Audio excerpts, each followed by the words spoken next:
That's the business.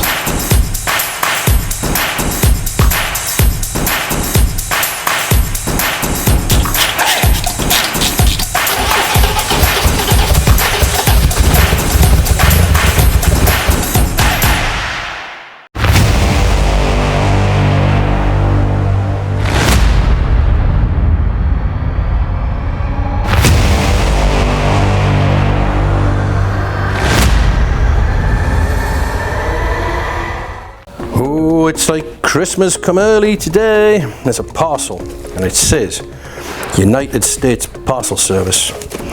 And I've been waiting a while for this. So it's another one of those unboxing videos. I've no idea how you get in here. Not a clue. And if you can hear a terrible whining noise in the background, it's the wood mill next door. Nothing I can do with it. I'm not waiting for them to go quiet to get into this box. So we'll just have to live with it. That was easy. Right. 1, 2, 3. What are these? These are, if I can get into them, which is provingly refreshingly easy, new fuel injectors for the 6R4. Don't know if it's new or reconditioned. It looks somewhere between the two, but it's very clean and lovely fuel injector in a little packet with a silica gel bag. So I've got 3 of those, and you may well wonder why I've got 3 of them. Well, there's a reason.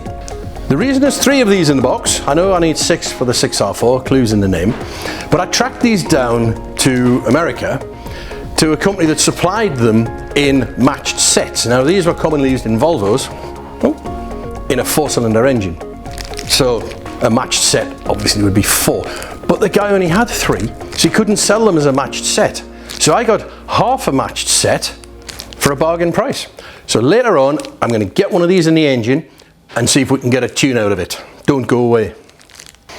Remember in the last film, part 22 that was, you'll find it back in the playlist, we're gluing a patch together to repair the hole that we cut in the outer sill. Well, this is how it went. Shall we see what this is like?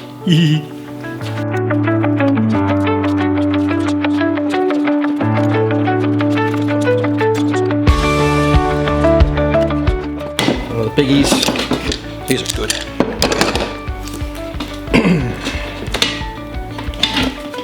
That one, and in theory, we're in.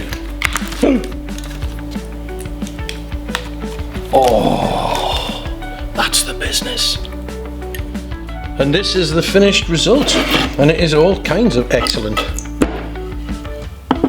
It has that section round there, if you remember, that is the original inner skin. That's the original outer skin, all straightened and flattened. The core there is slightly thicker than the core there, but the overall thickness is uniform, except for a 1/2 mil step here. It's very flat, it's incredibly rigid and strong, and it's going to work in the most excellent fashion. Very, very, very pleased with that one. And this is where the section goes, and it slots into there all very neatly, and it overlaps internally at both ends, and that will have some additional doublers added to it as we go. It slips behind there. We'll span that, we'll span this, we'll span that, some structure to go on the inside, and that will give us continuity right through. And the sharp-eyed amongst you might have noticed this. Finally, at last, the end cap for the cross member is riveted in. It's not welded yet. It's got to be welded onto the end of the cross member, which I'll do in a series of little stitches so it doesn't get hot. We'll get that welded in.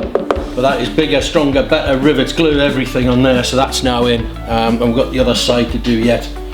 But we're starting to get a nice continuous structure from end to end here, which is exactly where we're trying to be. Bang on target. Not that we've got a target, just to get finished one day before we're too old. And we need thicker glasses. By 4 girls. You got a look down your nose, haven't you? Yeah, you just go like that again. I'll turn them upside down. Last week it was Dave and Baz and ailments. This week it's you two discussing ophthalmic questions. It's the Meanwhile, I can see well enough to drill holes in that. Put Gordon in charge of drilling holes. It does go faster than that, you know, Gordon. not now, go. So going straight through. At least we know they're going to be right. Put Gordon in charge. Look at that. So that's one hole every 30 seconds. I need to put one of them captions on then. Some hours later. How many have you managed, Gordon? Half really. Oh well. Not bad, like I'll have to slow down for the hourly rate. Well, it's nearly midnight. How much glue do you think, John? We're going 25, 25. 25 grams of each. Let's see how much oozage we've got. Oh, look at that. Oh, that's proper, isn't it? It's probably an RAF standard stance. Is that what that is? Yeah, which standing riveting for the use of?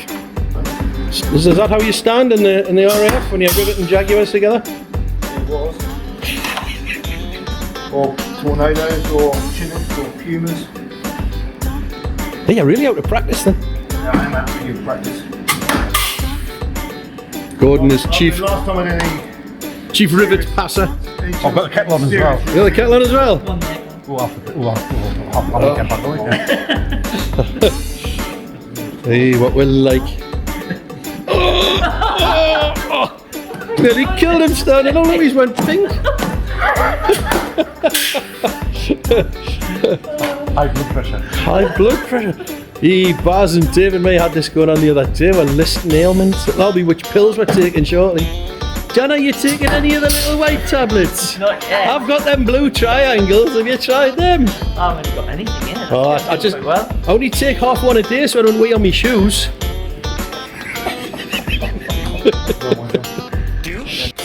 Come on, and Gordon's going to put the last rivet in. On that one there. Positive attitude. Positive mental attitude. That's in. Is it down? No. Yes. Is it? Are you sure? Let's have a look. No, it's not down. It's down now. Is it? Hey. Voila. There you go. Riveting in that end cap has pulled that little part of the sill nice and straight, and getting the repair patch ready to be glued and riveted has also got it straight. And when you look at it now, compared to what it was, it's a beautiful straight line, and we're also a little step closer to getting the panels down at the back end. So this side really coming on now. Then there's these two panels that have been very carefully crafted and cut in. But originally, that just ran through there and they weren't joined together. That was just butted up. There wasn't even any glue in it. So what we've done is we've made a little joining section which goes in there. That'll go behind. It's going to go on the back, on the inside. We've notched that in so we can get some glue into this joint. We can glue and rivet that from the back. And when the outer skin, the steel outer skin goes over, we'll put a pitch of rivets either side of that join, and that will give us continuity all the way through, which it never had before. And all these, it's a small thing, but these are all small gains, and all the small gains add up. And if we put a little bit of strength in here, there and everywhere, that will offset anywhere where there perhaps is a bit less. And this will go from being one of the worst RS200 chassis ever attempted to be restored to one of the best in standard form, at least. So we'll just keep putting the strength into it. I did promise we'd get back to the 6R4, and that's what we're going to do. Now, I had to do this a bit single-handedly, so the videography is not brilliant, but you will get the idea. And when I've got you, please don't forget to subscribe, and do tell us in the comments what you think. So let's see if we can get this car started, eh? And here we are under the back of the 6R4, which is an absolute nightmare of a place to film. But I will do my best. This is the right-hand bank of cylinders as you look at the back of the engine, and as you can see, there's 3 empty holes. You can't quite see that one, but there's 3. One for each fuel injector.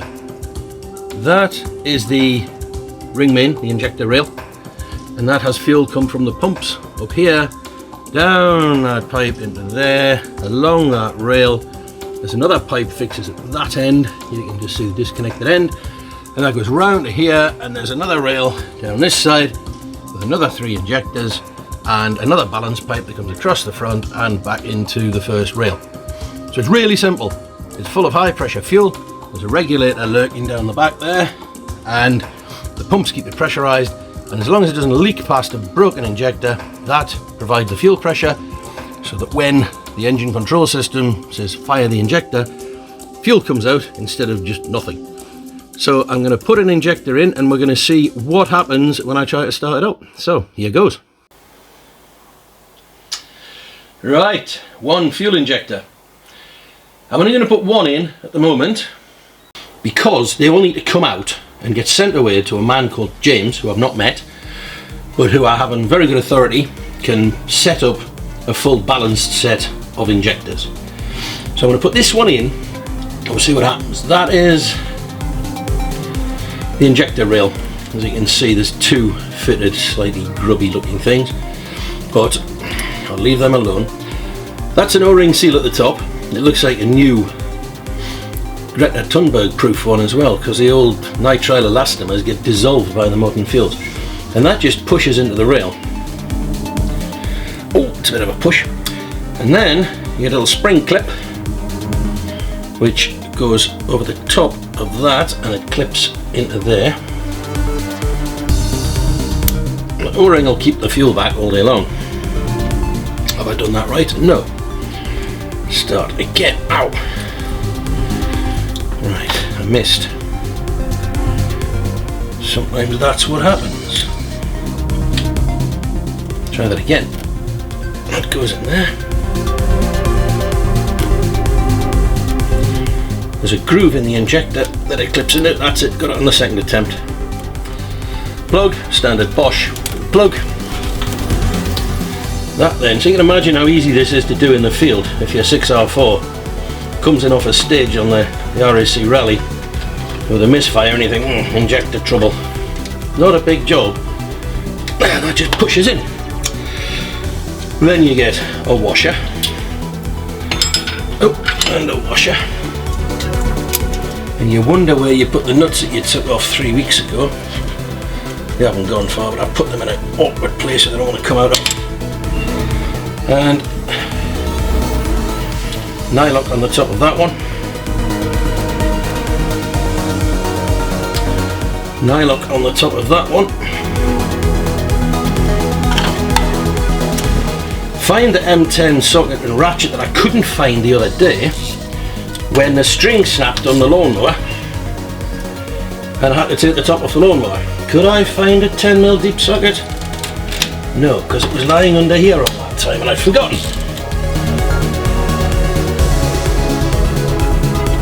That's the rail back on. That didn't take very long, did it? Two hoses to connect. One at the front, which is a balance pipe, and it's one of those air-equipped jobs. I hate air-equipped pipes. People think they're really pretty. Well, I guess they are, like the anodized colours. But if you've ever had to build them and get that braided stuff into the fittings, personally I think they're terrible things.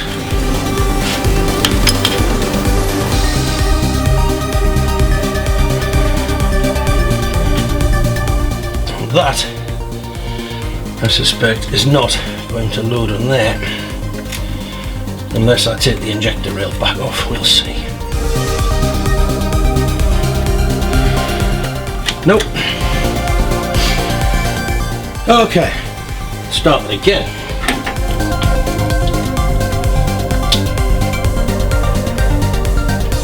That's got it. That just needed a teeny tiny bit of extra. Of course, you lean on the top of these ITG filters and they've got a frame inside them in this wedge. It's not their fault, it's the frame, which is original 1980s. It's rubbish. The filters are great. This was the first 6R4 to have ITG filters on it. I sent them off and said, could you make some please? And they did, and I've seen them a few places since, so clearly they caught on.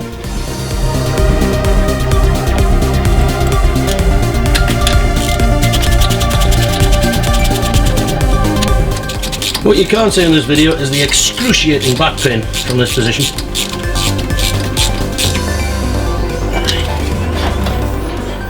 Okay, that's the rail on. Put the pipes back. Bit of a false start there, but we've got it now. Nip that one up. And that spanner is 11/16. There's a number to conjure with. None of your metric nonsense. This is for people who can count to 12 and beyond. And divide by 8.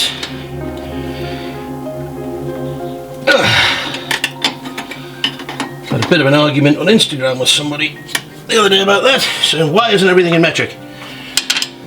I said because the world works to base 12 months in a year, 24 hours in a day, 60 seconds in a minute. Count to 12, not 10. Right, that's all buttoned up. Let's put some pressure to it and see what happens. Cross all your fingers and toes. As you can see, 604 has a truly lavish interior. It's beautiful in there.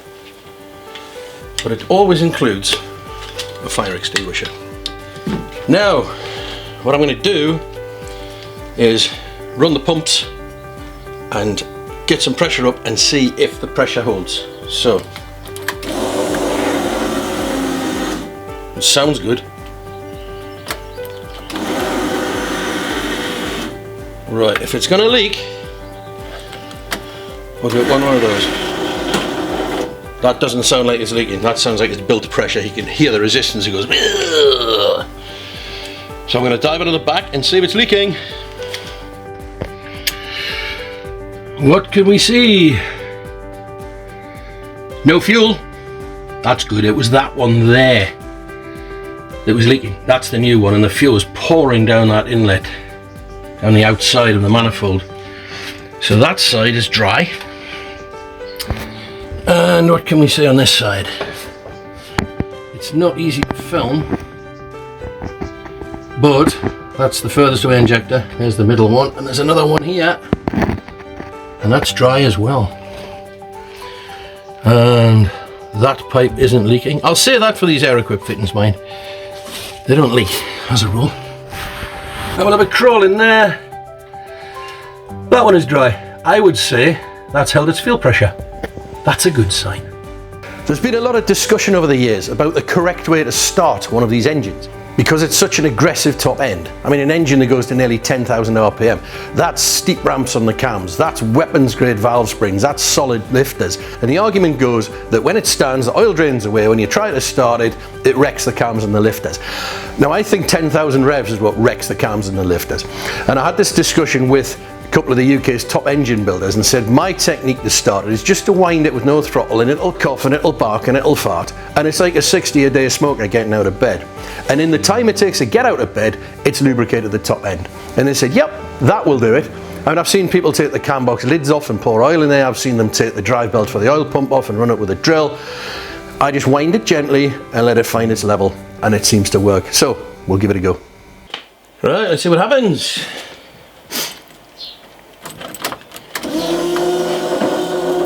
Fuel pressure, and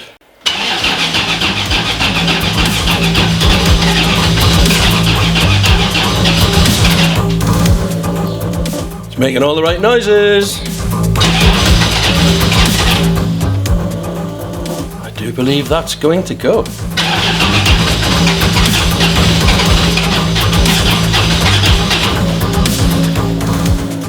That'll be the top end probably lube now. We'll give it one more go just to make sure it's got juice at the top.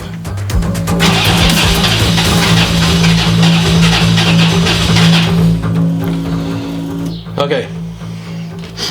Right, let's see if we can get a tune out of it. A bit of throttle, see if we can catch this.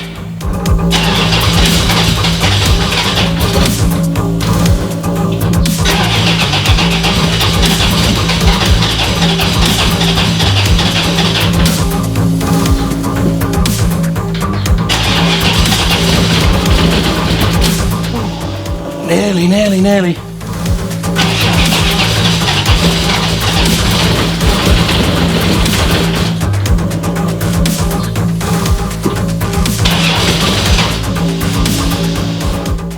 No, doesn't look like it wants to start.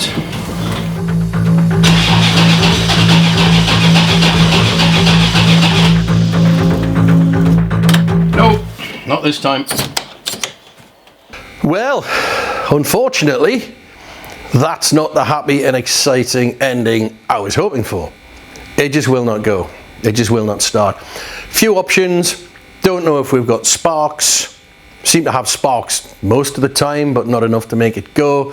Don't know if we're suffering from lack of fuel pressure. Don't know what the pump's up to, because those pumps sound good quite often and just don't make any pressure. Could be spark plugs, because that engine doses its spark plugs with fuel, and the modern fuels, you can contaminate a spark plug such that it will just never recover. So it could be spark plugs. More investigation is needed. So in the next video, I will show you what investigations we've been up to, and fingers crossed we'll get a tune out of the little Metro next time. It's an awkward beast. So in the meantime, as ever, thank you very much for watching. It's been a laugh. We'll see you next week. See you later. Oh, bye Finland, if you're still there. There's a forklift going by. I hate forklifts. Dum-de-dum-de-dum-de-dum-de-dum. Next workshop, I'm going to build it in the middle of a field miles from anywhere. I chuffing hate forklifts.